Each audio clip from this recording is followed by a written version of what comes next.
Fala, pilhados e pilhadas do nosso Brasil varonil. Bom dia, boa tarde, boa noite aí para você que está assistindo nesse momento aí na sua casa. Desde já agradecendo aí toda a atenção, todo o carinho que o público tem aqui com o Red Pilhas. E hoje aqui o Red Pilhas entrevista uma das bandas assim que eu me surpreendi. Eu gostei muito do som deles. Eles estão com esse projeto recente aí, que é uma banda porreta, que é a Outland aí. Sejam muito bem-vindos aí ao canal. Muito obrigado, Caio. Obrigado por receber a gente. Né? Uma honra para a gente estar aqui, poder falar um pouquinho do nosso trabalho, né? Compartilhar um pouco disso.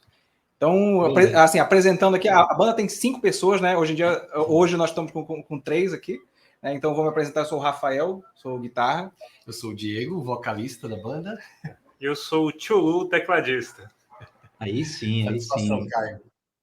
Pô, vocês deixaram o baixista e o baterista de fora, pô. Os caras. Pô, né? O pessoal deixa a cozinha de fora. Né? Das bandas, né? A gente não gosta muito deles mesmo, então. Como é que é? Cara, pois é, cara. Infelizmente, pro Léo, né, o nosso baixista, e o Mauro, que é o nosso baterista, infelizmente não puderam, cara. Foi questão de agenda mesmo. Né? A gente queria estar os 5 aqui reunidos, na verdade, para poder fazer, mas infelizmente, né, a gente não pôde, né? Tá... Banda grande é isso, né, cara? Pô, 5 pessoas às vezes não dá, né, para colocar todo mundo junto. Pô, com certeza. Antes da gente começar o nosso bate-papo, pedir para o pessoal aí que acompanha o canal e também o público do Outland se inscrever aqui no nosso canal do Red Pilhas no YouTube, siga nossos perfis no Instagram, no Facebook e compartilhe o Red Pilhas com seus amigos e deixe o seu like, porque o like ajuda o YouTube a espalhar o vídeo para outras pessoas conhecerem tanto o Red Pilhas quanto o Outland também, tá bom? Bom, vamos lá, vamos começar. E, primeiramente, eu queria saber como que surgiu a banda e as principais influências de cada um dos músicos, entendeu? Porque a gente está aí com o pessoal, já tem vocalista, tecladista e guitarrista, então eu queria saber a influência de cada um, nome completo e tudo mais. Beleza. Posso falar um pouquinho da história da banda, então, e depois o pessoal fala um pouquinho das influências, né? Sim. Porque, assim, o projeto da banda, na verdade, ele começou muito antes da banda ser a própria banda, na verdade, né? Desde a nossa adolescência, eu e o meu amigo Mauro, que é o batera, né? A gente começou a se interessar por metal e tudo mais, né? E a gente sempre também se interessou por RPG e game, cara. Foi uma paixão que a gente sempre teve. Nerdolas. Total, cara, total. A gente é nerd mesmo.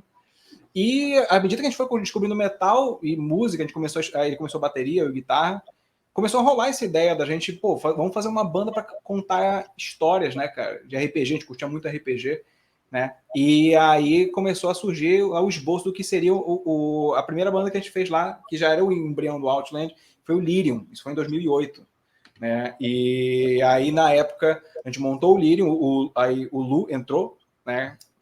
Então entrou eu, entrou o Mauro, né? Tinha outro baixista, né? Que era o Bruno Rafael, Bruno Vilar, na época, né? E quando o Bruno saiu, entrou o Léo, que é o nosso baixista atual. Então, assim, a parte de guitarra, bateria, baixo, né? E teclado é a mesma formação daquela época.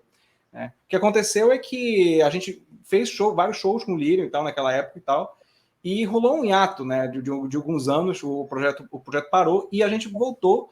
Cada um seguiu com seus estudos, né, de música e tal. E em 2019, né, a gente voltou com o projeto, a gente reativou o projeto. E, cara, a gente já tava com outra cabeça, né, cara? Influências e coisa nova e tal. Então a gente pegou os arranjos e vamos então, né, reaquecer esses arranjos, rearranjar as coisas e colocar essas influências novas, né? E aí começou a surgir a ideia do Outland, né? Então, assim, muitas das músicas do Outland, na verdade, eram músicas do embrião do Lyrium ali, né? Mas com uma nova roupagem, com uma nova influência, com novas ideias, né? Uma nova proposta. E o baterista já chegou, tira o pedal duplo. Tira o pedal duplo. Isso é uma coisa. O Mauro não usa pedal duplo, né? E foi muito louco, porque isso, de certa forma, deu uma liberdade para a gente para explorar outras formas de poder fazer, né? Dentro do progressivo, né? Várias outras formas, diferentes formatos e tal, né? E foi uma escolha de estilo dele mesmo. O Mauro ele toca pedal duplo, mas assim, ele escolheu ir por aí. E, cara, e a gente seguiu por aí, né? Então, e tem essa sonoridade, né? Com a entrada do Diego, né? Formação do Outland. Né? Então, desde o final de 2019, a gente já está trabalhando, gravando, fazendo show e tal. Né? O nosso primeiro lançamento foi o EP, City of Eternal Light. Né? Então, desde aquela época... E, Caio, curioso que as músicas, elas tinham sido feitas, todas as linhas vocais, né? Para femininas, no caso, né? Sim. Sempre foram vocais femininos nas formações anteriores, verdade, né? Verdade. Então, quando eu entrei, ocorreu também toda essa transferência, né, das linhas vocais para... Na verdade, não houve mudança nos tons, mas nas linhas vocais, né, de quinta para terça, enfim, a gente fez toda essa modificação aí para poder adaptar, né? Verdade. Mas é como eu brinco, ficou agudo do mesmo jeito, né? Eu praticamente tenho que tirar meus testículos para, né, chegar nos agudos altos, né? Que é a característica também, são os agudos extremos, né? E esse foi um processo muito bom, cara, de adaptação das linhas, assim, né? Porque era realmente, as vocalistas eram femininas antes. Quando o Diego entrou, a gente, né, adaptou o que dava. Mas o Diego, assim, ele tem uma voz, cara, ele alcança essas notas. Então, assim, a gente ficava, vamos adaptar, mas tem coisas que o Diego confortavelmente alcança as notas, né? Com brilho, assim, né? E então tem muita coisa que fica ainda com as linhas originais. E a gente, né? Sim, algumas coisas mantiveram. Sim. Né? E já que eu estava falando, né, vou falar um pouco da minha trajetória também, né? Que eu sempre cantei, sempre estive envolvido ali, né, com várias bandas de rock, de garagem, né, principalmente hard rock, né. Eu comecei, eu acho, assim, admirando muito o Axl Rose e o Bon Jovi, na minha época de adolescente, né, vocalistas que eu já identificava que tinham uma similaridade com a minha voz, né. Eu já meio que segui esse caminho, né. Aí, quando eu descobri Angra, pronto, né? André Matos, né? Tudo, não teve outra, né? O próprio Bruce Dickinson foi uma influência minha também, né? Apesar de eu, assim, não considerar que minha voz tenha nenhuma similaridade, mas nesse sentido eu fui descobrindo a minha voz, né? Cantou muito Iron Maiden. Cantei bastante Iron Maiden, né? Mas eu também tive uma passagem interessante ali pelo teatro musical, né? Que eu gosto muito de Andrew Lloyd Webber, né, Fantasma da Ópera, Les Misérables. Então, eu acho que essa teatralidade do teatro musical também compõe um pouco da minha personalidade vocal, né? Tanto que nos shows os meninos até brincam que eu sou muito dramático, assim. Performático. Mas eu acho que vem daí.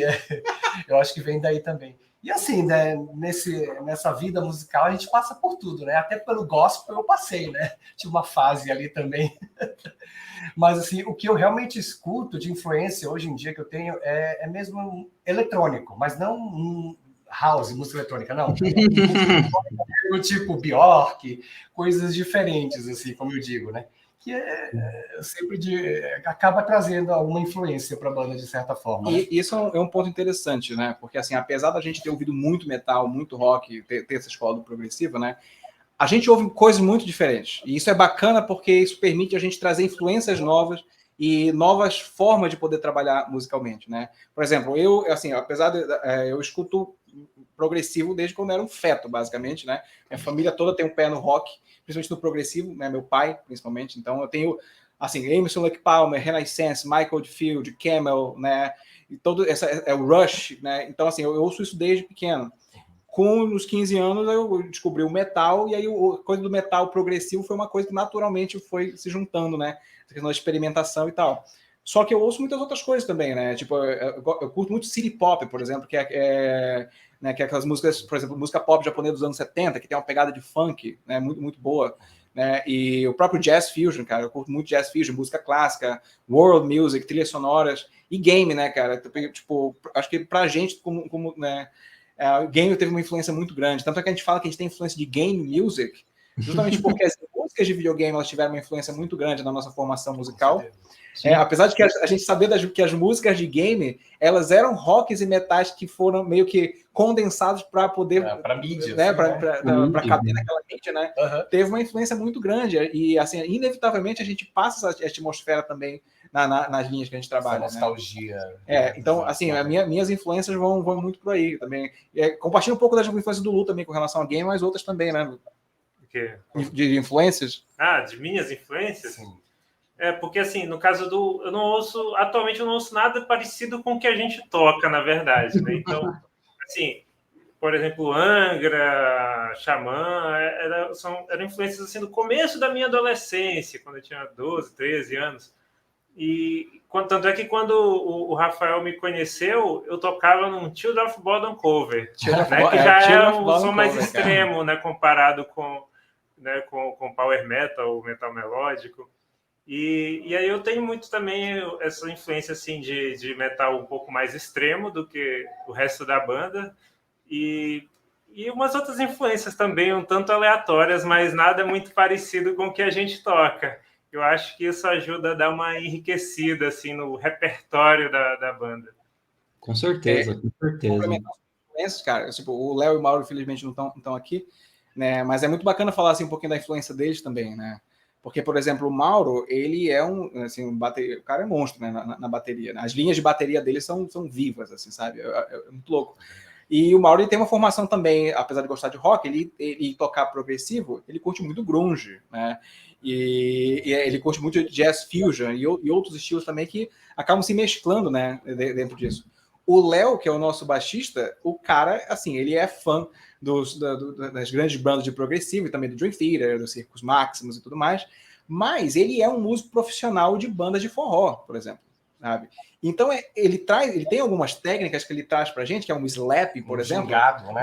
É a saliência que a gente chama, que é coisa você vê aquilo é a linha do Léo. Né? Então, são coisas que você traz de vários outros estilos que você consegue agregar dentro, né, do progressivo. Não necessariamente o forró, mas técnicas que você usa ali, né, pegadas que trazem uma linguagem diferente. Essa experiência dele do popular, dessas músicas mais populares, é bem interessante. Tem um swingado diferente ali. Sim, Pô, que legal. Que as influências também, por exemplo, com relação às composições, isso mais para mim, também, tem gente que me pergunta muito assim, cara, e aí, quais são as ideias para as composições, os refrões e tal? São os clássicos do metal? Cara, eu falo assim, mano, é muito pop, Eurodance, cara, sabe? Sabe? Aba, mano, sabe? Tipo assim, são coisas assim que os refrões estão ali, são composições muito interessantes, sabe? Elas ficam na cabeça, né? Sim. Então, assim, para estudo, para composição de refrão e arranjo, por exemplo, é muito interessante. A gente gosta de ir para fora do rock, do metal e trazer coisas para poder agregar, né, cara? Isso aí. Bom, continuando aí, pessoal, minha segunda pergunta é que a Outland é uma banda aí do Pará, né? E é uma região que é distante aí das capitais, do heavy metal e tudo mais. E eu queria saber o que isso trouxe de coisas positivas e de dificuldades para a banda, na visão de vocês. Cara, eu acho que, em termos de facilidades e dificuldades, eu não digo tanto facilidade, mas são coisas que fazem com que o som ele tenha... Ele soe de uma forma peculiar, né? Porque as influências que a gente tem aqui, elas são diferentes, né? Quer ou não, por exemplo, a gente está aqui, você tem outras influências, por exemplo, dos ritmos caribenhos, como o próprio, né, as próprias guitarradas, né, o próprio brega, o carimbó e outras coisas, né? Fora, e o fato da gente estar aqui, por exemplo, a gente tá mais distante dos polos, né, tipo São Paulo, Rio, né, desse circuito, acaba que a gente desenvolve um trabalho, assim, às vezes sem muito se espelhar por outros trabalhos que são... Se deixar influenciar pelos outros. Né? Então, e isso é um ponto positivo, né? Da gente poder e a gente trazer um pouco dessas influências mais características daqui também. Inclusive, tem uma música nossa, que a gente chama de a Flying Ship, que tem um momento ali onde a gente explora o carimbó, ali, que é um ritmo daqui. Não foi lançado ainda, então... Não foi lançado ainda, né? Vai ser lançado mais para frente, mas para o pessoal que vai para o show, tem aquele momento que a gente faz um carimbó ali, que é, né, daquela... É um ritmo típico daqui, né? Ritmo típico daqui, né? Uhum. A questão, assim, agora, o fato da gente estar longe, claro, aí tem as questões das dificuldades mesmo de poder chegar no público, né? Tem uma galera que curte esse som, né? E a gente depende das mídias sociais. Hoje em dia, a questão das redes sociais facilitou muito, né? Facilitou muito para a gente poder apresentar o nosso trabalho. E esse é um dos motivos da gente investir muito, né, na produção de conteúdo de qualidade na internet, porque muitos dos seguidores que a gente tem no Instagram, por exemplo, além do pessoal daqui de Belém, é o pessoal de Rio e São Paulo, né? E pessoas de outros países também, né? Tem o pessoal da Alemanha, tem o pessoal da Polônia, tem o pessoal do Japão, né? Que estão lá, eles curtem, de Atlanta, né? Tem o pessoal de Atlanta e tal, né? E é uma galera que interage, a gente vê, os caras vão lá, eles compram o EP, eles fazem questão de apoiar e tal. São bem engajados. Sim, né? Então acaba que essa questão da distância, se por um lado é complicado, por exemplo, a gente montar uma turnê, ou por exemplo, a gente poder fazer um show a hora que a gente quiser num grande centro, né? A gente consegue meio mitigar isso em parte pela questão de uma produção de qualidade e uma presença na rede social, né? Fazendo engajamento. Sim, sobre essa coisa de não ter muito essa cena como tem em outros lugares, também gera aquele questionamento. O que impede a gente de sermos pioneiros aqui? Então, como o Rafa falou, a gente, um tempo atrás, a gente fez um festival só de progressivo aqui, que não existia, assim, festival só de progressivo aqui.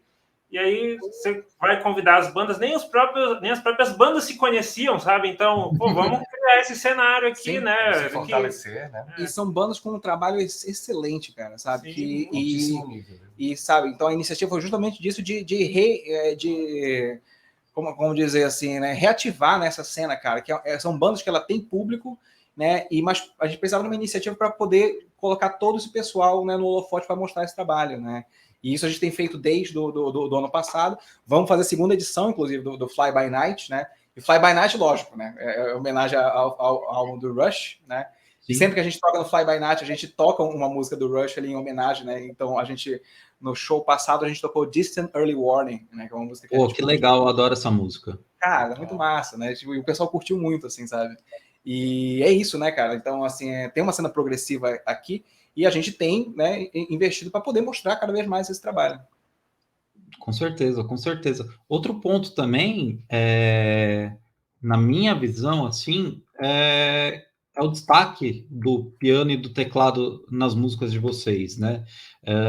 Lembra muito também o rock setentista, que tinha muita presença do piano, dos teclados, Supertramp, o Queen, o Deep Purple, e eu queria saber como que isso foi pensado do teclado ter um destaque no som da banda, especialmente porque hoje em dia no prog metal atual os caras querem jogar o teclado mais fundo possível para ser só um sonzinho de ambiente para o pessoal colocar na backing track Pode dizer que tem uns strings ali atrás, uns strings ali. Para começar, assim, para começar, ver que só tem um guitarrista. Só tendo um guitarrista, aí já abre margem para ter mais, né, para ter um teclado mais trabalhado. Se tivesse 3 guitarristas, eu ia ficar um pouco mais limitado, assim, não ia ter muito espaço para eu atuar. E a gente também tenta não exagerar nas... Como posso dizer, tem banda que tem um guitarrista, mas na hora de gravar, grava um monte de linha de guitarra e acaba também nem precisando de teclado.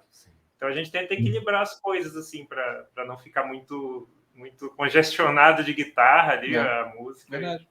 A gente tenta basicamente gravar o que a gente consegue executar, né? Então, mas com relação à questão do teclado, desde o início, lá no início, né? Quando eu e o Mauro, a gente pensou em formar a banda, a gente pensou em ter um teclado ativo, alguém que estivesse junto com a gente ali, porque a gente sempre viu essa questão da infinidade de possibilidades que você tem de arranjo com o teclado, de atmosferas, e a gente queria poder trazer isso, né? Atmosferas, ambientações, etc., né? E o teclado, ele traz isso, né? Você pode trabalhar diversas formas, diversos efeitos, né? E acho que a influência de game também ajudou muito a gente a decidir que o teclado tá ali, ele faz parte, né? Por causa daquela própria coisa do 8 bits, do 6 bits, né? Do 16 bits, né? Dos games retrô. Então, sempre que a gente pensou na banda, desde o começo, a gente pensou, não vamos fazer com 2 guitarras, né? Vamos ter um trabalho de guitarra e um trabalho de teclado que se complementam harmonicamente e melodicamente. Tem muita coisa de sintetizador ali, né? Aquele sintetizador um pouco mais... Né? Para dar essa atmosfera um pouco mais retrô. Sim, né? Sim, verdade. É mais oitentista, né? Sim, com certeza, com certeza.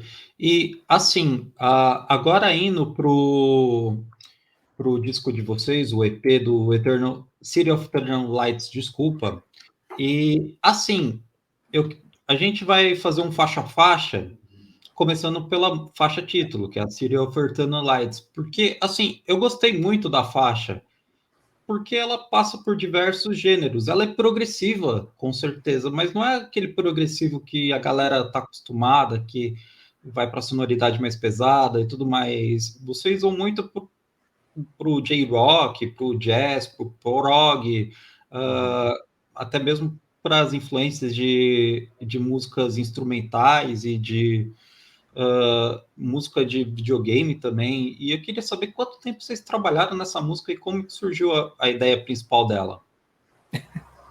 Cara, eu vou começar a contar a história, o Lu vai terminar, porque, assim, a City of Eternal Lights, eu acho que quando a gente montou o Lyrium, foi a primeira música que eu compus. Então, isso aí, a gente está falando de 2006, né? E eu cheguei e apresentei isso para o Mauro na época, a City of Eternal Lights, né? E a forma de composição que a gente trabalha, a gente entende assim, a gente trabalha em 3 momentos, né? Quando a gente está produzindo. Tem o momento da composição, o momento do arranjo e o momento da produção, né? Que entra a parte de gravação. Então, geralmente, na parte de composição, geralmente quem compõe, eu sou que compõe as músicas, né? Então, geralmente eu começo com a melodia, coisa bem simples, né? Colocando os acordes no violão, criando as melodias principais, né? E aí eu faço os esboços, né, da música, uns solos, com algumas ideias nas partituras. E aí eu trago o pessoal, galera, essa aqui é a ideia dessa música, né? E aí começa o processo interessante, que é o processo de arranjo, né? Então, a City of Eternal Light passou por isso. Quando a gente ouve o MIDI dela lá atrás, a partitura, você vê ela, tá ali. Mas ela é muito diferente do arranjo final, porque é quando cada músico vai e imprime sua personalidade na música, de fato. Faz o arranjo final dela, cada um coloca sua personalidade, né? Coloca sua alma ali, né? E aí, daí, do arranjo, ainda tem o processo de produção, onde tem outras coisas que vão entrar, coisas que saem, ideias que vão surgindo, né? Até chegar na versão final dela. E a maioria das músicas, elas passam por esse processo. O City of Eternal Lights foi um desses casos, né? Chegou com a composição, da composição a gente foi para o arranjo, ela amadureceu ali, e dali ela foi para a versão que produzida, onde amadureceu ainda mais. Inclusive, uma curiosidade que ele falou assim da partitura, do MIDI, me lembrou justamente isso, que as músicas são todas, né, criadas num programa estilo Guitar Pro, sabe? Que você toca guitarra, você manja? Então, estilo Guitar Pro. E aí depois que tá tudo tá feito ali, a gente adapta Como é que tá tocando uma buzina, né? Tá. A gente adapta ali no caso, o baterista arruma ali uma linha de bateria do jeito que ele tocaria. O Lu corrige minhas notações musicais. Umas coisas lá que ele inventa lá que nem tem como tocar, assim. 4 mãos, 3 mãos. Que não faz nem sentido, assim.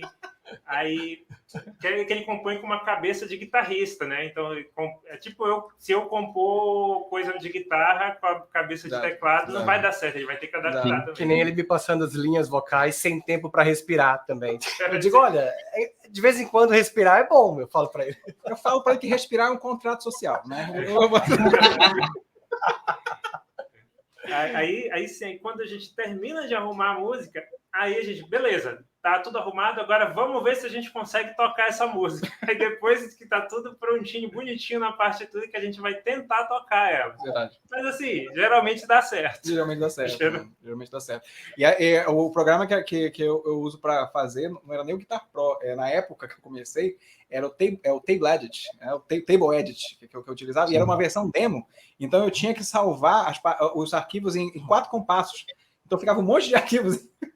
Passava essa era de 4 em 4 compassos, assim, eram vários arquivos. Aí daí que a gente ia começar realmente a digerir aquilo, e aí a coisa começa a tomar forma, né? Porque porque o meu conhecimento de composição é teórico, né? Então, assim, daí parece uma conversa entre um arquiteto e um engenheiro. Você tem a visão ali, sim, mas quem vai colocar isso no chão de fato, né, e imprimir realmente a personalidade para a coisa tomar forma, é o processo de arranjo. Bacana, bacana. E, assim, agora indo para a segunda música, que é a Hybrid One, ela já é uma música que já tem um padrão, assim, um pouco mais parecido com o que o prog metal é atualmente. Ela é mais densa, ela é mais carregada instrumentalmente, embora ainda apresente vários elementos de outros gêneros. E eu queria saber, principalmente, das letras, né, do disco e como que surgiu a música em questão. Beleza. Vou falar um pouquinho da letra da Hybrid One, então. Cara, porque assim, as músicas do Outland, a proposta do Outland, né, as letras, em maioria, elas são metáforas, são personificações de ideias que a gente tem, que a gente resolve trabalhar criando cenários, histórias e personagens, mas são simbolismos de situações e reflexões reais, né?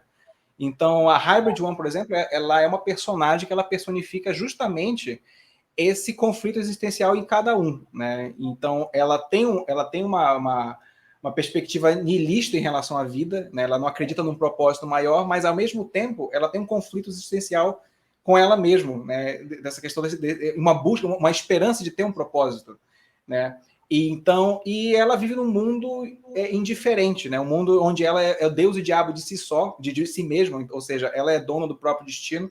E ao mesmo tempo que isso é libertador, isso é também apavorante pelo fato de você ser o responsável pelo seu próprio destino, né?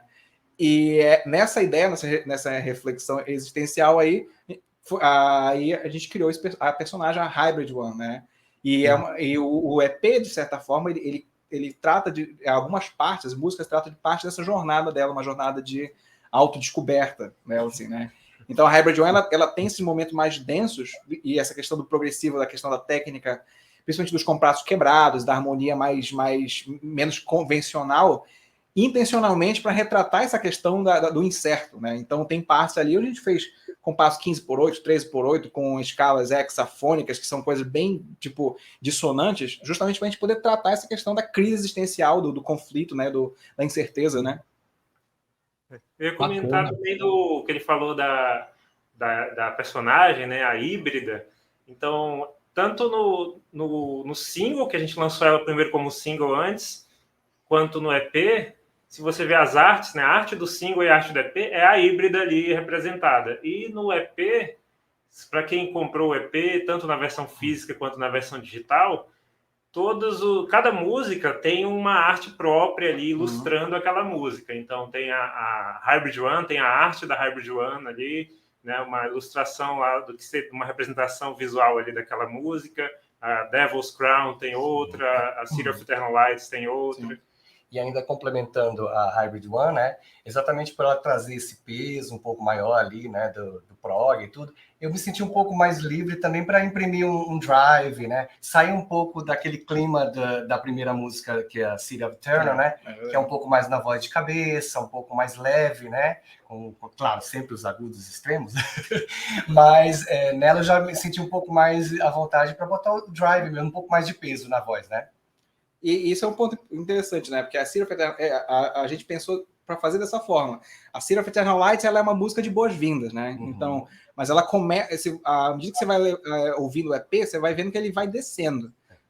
Vai descendo. A Hybrid One, ela tem uma coisa mais densa. Depois você tem a Undergrave, que ela tem uma parada bem, né, assim, neoclássica, mas é uma coisa bem down mesmo, né? Aquela coisa meio dantesca, infernal, né?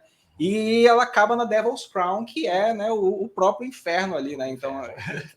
Então a ideia é justamente isso, é uma coisa que ela começa colorida e ela vai tomando, né, ficando complicada, estranha, aquela zona cinza, né, à medida que ela vai progredindo. A letra da City of Eternal Lights também ela é uma metáfora, né?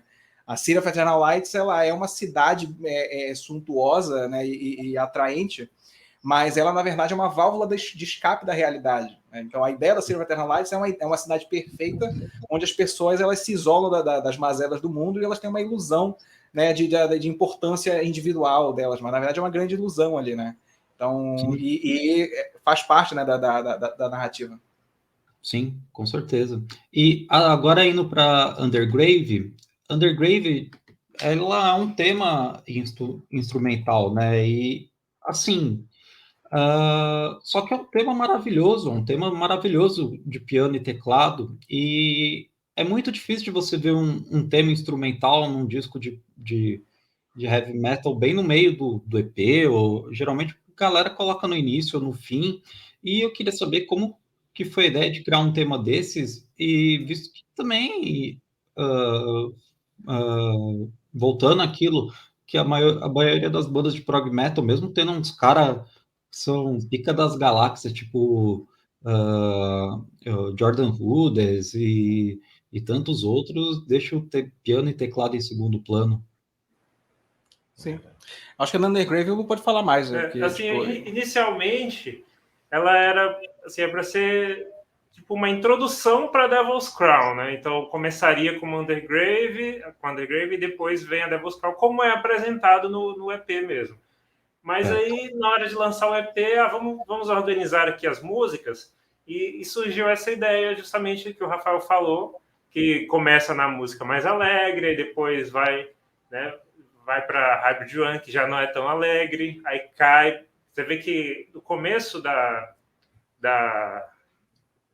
Undergrave, tem uma ideia que a gente teve na produção já do EP mesmo, que foi criar um início que ele vai descendo, assim, né? Ele vai...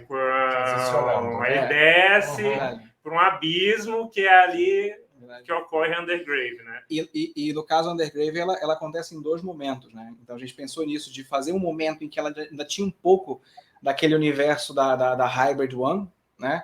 E ela vai transitando para uma coisa mais neoclássica, dantesca, que é a questão da Devil's Crown, né? E a Undergrave, ela fala justamente disso. O Undergrave é uma personificação de um local onde as almas são esquecidas, né? Então ela é uma música que trata justamente dessa questão do rancor, né? De ser esquecido por aqueles que você ama e tal. E como esse esquecimento ele pode virar ódio, né? Que é o que acontece na Devil's Crown, né? Então todo esse esquecimento, essa coisa, ela vira uma coisa ruim, né? Que é o sentimento que a gente expressa na Devil's Crown. E foi uma música muito louca, porque essa música eu compus junto com o Lu, né? No caso, a parte de piano, por exemplo, do que é o começo, foi toda composta por Lu. Eu já tinha feito a parte do órgão, né? E aí essa parte já tinha. E aí, com o tempo, foi pensando essa parte. Não, vamos fazer uma parte de piano. E aí a gente juntou elas. Por isso que ela rola em 2 momentos. Assim. Tem a parte do piano e a parte do órgão que faz essa transição. O órgão já fica mais frenético, que aí já encaixa mais na vibe da próxima música, que é a Devil's Crown, que é a mais, digamos... É a mais... É mais metal, né? É a mais pesadona nossa, né? que inclusive no show a gente costuma deixar para o final do show, porque... Né? É aquele clímax assim de peso. Né? No show, geralmente lá para penúltimo músico, a gente começa a ouvir o pessoal falando Devil's Crown, Devil's Crown. A Devil, porque não tem um clima, né? Um clima diferente. E ela flerta com thrash metal. Tem coisa ali que flerta com thrash metal. Tem né? riff de guitarra ali de baixo, que no meio dela ali, que é thrash metal. Sim, sim. A Devil's Crown, ela lembra um pouco mais do prog metal que os fãs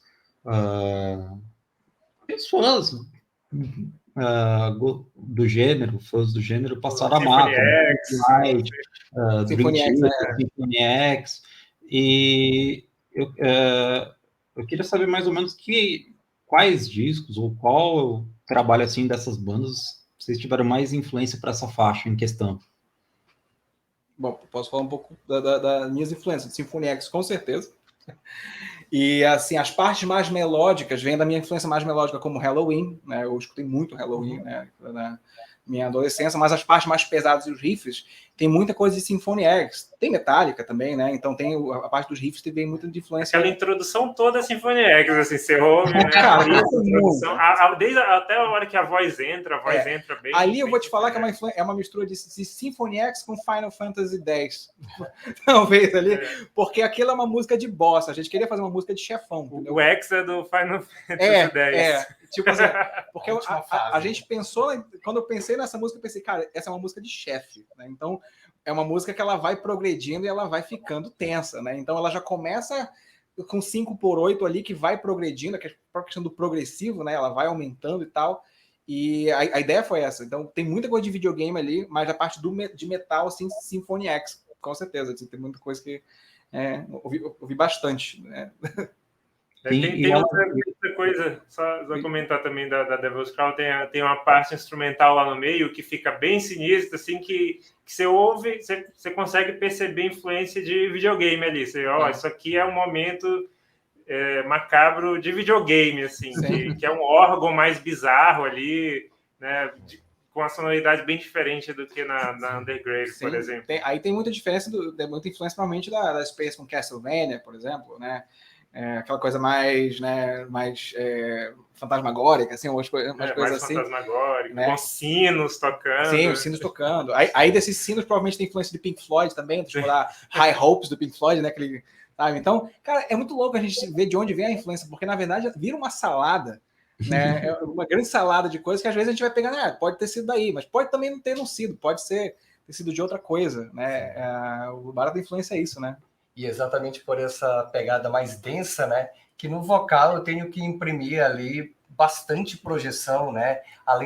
Entra até uns screams também, por ela ser mais pesada, né? E é isso, para competir com tanto instrumento, né? Haja projeção, haja belting, né? Eu saio um pouco daquela coisa de voz de cabeça, né? Apesar de eu estar ali na borda tênue, né? Que seria canta voz de cabeça, né? Essas vozes mais leves. Mas é complicado competir com essa galera no show. Haja projeção, haja força. Bacana, bacana. E agora com o lançamento do EP, queria saber o planejamento de vocês para o primeiro disco, né? Porque o EP é uma amostra, basicamente, do que pode vir no futuro. Se vocês já estão planejando o primeiro disco, e se sim, como está indo os preparativos? Em relação à questão do disco, né? Isso é uma coisa que a gente tem pensado, né? Porque, assim, apesar da gente gostar muito da ideia de fazer um disco, né? A gente também tenta ver um pouco a forma como as pessoas têm consumido música ultimamente. Ela mudou muito em relação ao passado, né?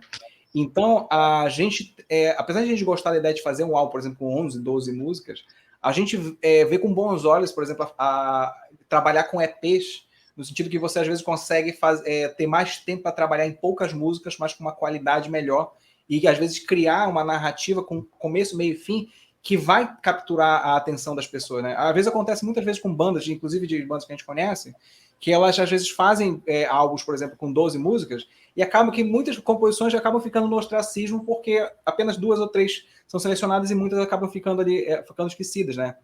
Então, assim, a gente gosta da ideia de trabalhar com EP, inclusive quando a gente pensa em um próximo lançamento, a gente pensa, a gente pode fazer um álbum completo, mas a gente também não descartaria a ideia de fazer um outro EP com a outra e trabalhar com lançamento de EPs, por exemplo, em prazos menores, né, para poder ter sempre bom trabalho de qualidade, né, para apresentar para o público.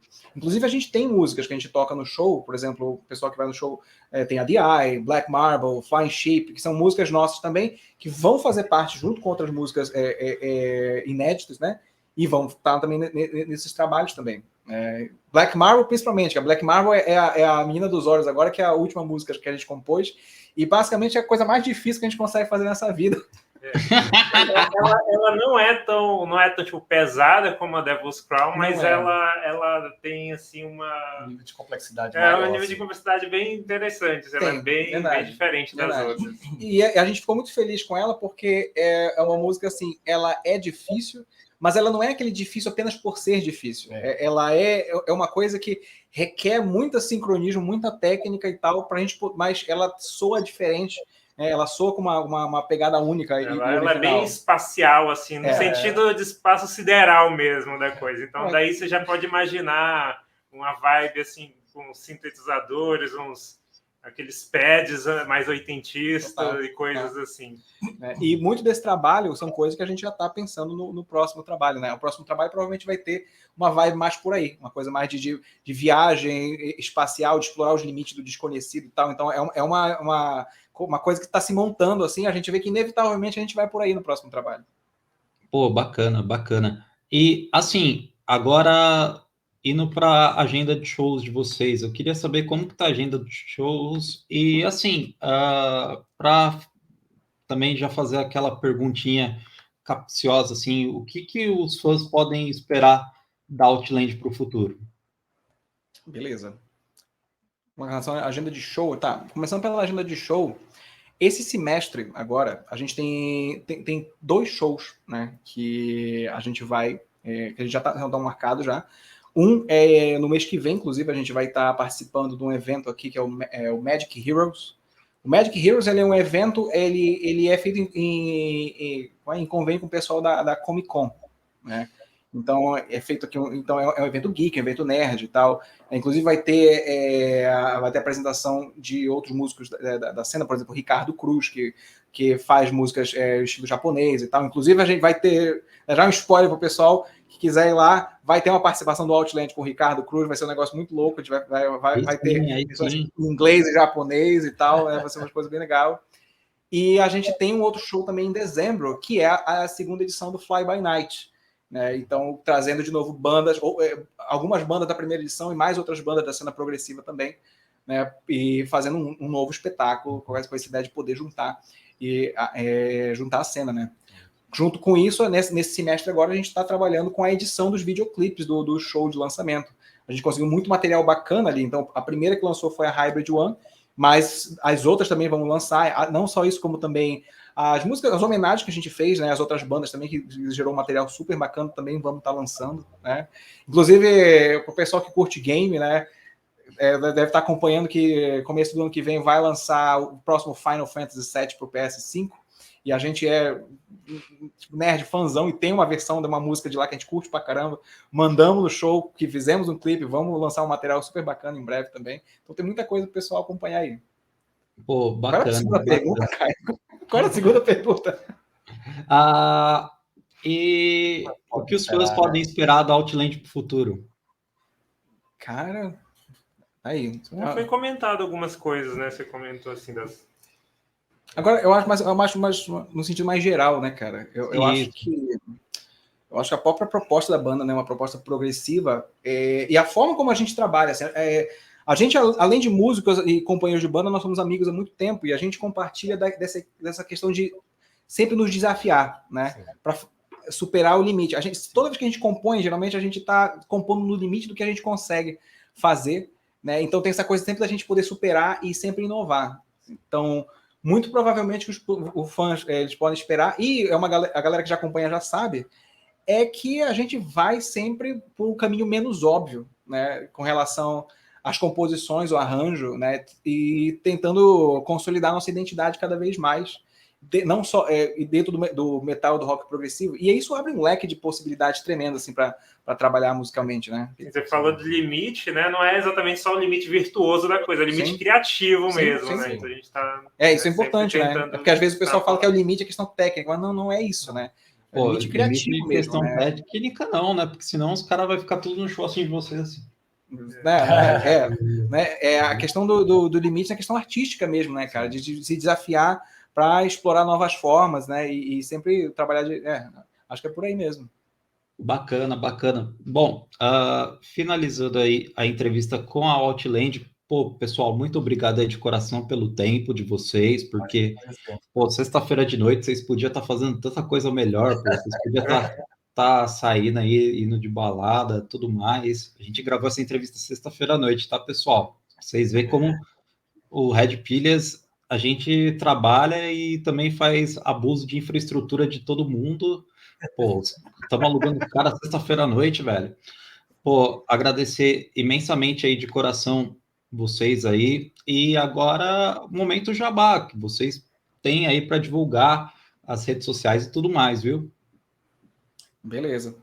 Vocês querem falar uma coisa? Sim, divulgar nosso Instagram, né? Que a gente está aí batendo quase 8.000 já, né? Sim, cara. Pô, está super feliz, cara. Está super feliz. E no caso é @outland.band. Tá bem aqui. Acho que já tá ali no cantinho, isso. Por favor, sigam a gente. Tem essa força, né? A gente tem o Instagram, que é o outland.band, né? Temos também a página do Facebook, que é o outland.band.fb, né? Que é a página do Facebook, tem um pessoal que segue a gente lá. A gente tem também o nosso canal no YouTube, inclusive os clipes estão sendo subidos lá, que é o Outland BR. Então, os clipes, inclusive as faixas do EP e tal, né? Tá tudo lá.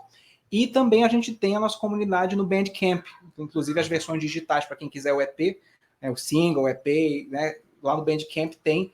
E, inclusive, falando um pouquinho do EP, né, o que o pessoal vai esperar lá, o EP, quando a gente lançou o EP, a gente lançou em mídias físicas e mídias digitais. A gente optou por fazer essa questão da mídia física justamente porque tinha essas artes gráficas que a gente queria trabalhar e elas são realmente muito bonitas, foram feitas pela Valéria Aranha, que ela é uma ilustradora muito, muito talentosa. Mas aí a ideia que a gente fez foi lançar as mídias físicas com QR Code, onde a pessoa ela acessa um site onde ela vai ter toda essa experiência digital. Então, ela não precisa ter um microsystem, por exemplo, para ver, e ainda assim vai ter aquele souvenir para ela, né? Então, e lá na versão digital no Bandcamp, por exemplo, né, o pessoal pode adquirir essa versão, a versão digital com todos os bônus e tudo mais, né? Tem uma série de materiais super bacana lá. Exclusivos. Oh, bacana, bacana. Bom, pessoal, essa aí foi a entrevista com a Outland. Novamente, pedindo para vocês deixarem seu like, se inscreva no nosso canal do YouTube, siga nossos perfis no Instagram e no Facebook, compartilhe o Red Pilhas com seus amigos e também sigam a Outland também, tanto no Instagram, quanto no Facebook, quanto no YouTube, porque o trabalho desse pessoal aí, para mim, é sensacional e eles merecem todo o apoio do mundo, beleza? Finalizando aqui, Red Pilhas, não deixe de cair na nossa pilha. Valeu, gente! Obrigado, Caio. Obrigado.